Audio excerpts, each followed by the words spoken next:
Igreja Cristã Independente de Presidente Prudente, sejam muito bem-vindos. Essa moçada que está aqui conosco, estão participando de um intercâmbio. Eu quero recebê-los em nome de Jesus. Sejam muito bem-vindos conosco, tanto no culto agora da manhã, quanto no culto da noite. Nós recebemos como família da fé, como povo do Senhor, e louvamos a Deus pela vida de vocês. Eu quero convidar você a fechar os teus olhos. Vamos entrar na presença do Senhor em oração. Vamos buscar da sua vida e da sua graça em nome de Jesus. Viemos à casa do Senhor nessa manhã para buscá-lo, para adorá-lo, para bendizer ao seu nome.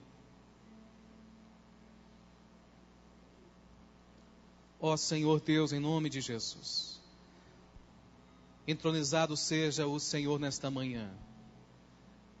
Este lugar é do Senhor, esta casa é tua, pertencemos ao teu nome.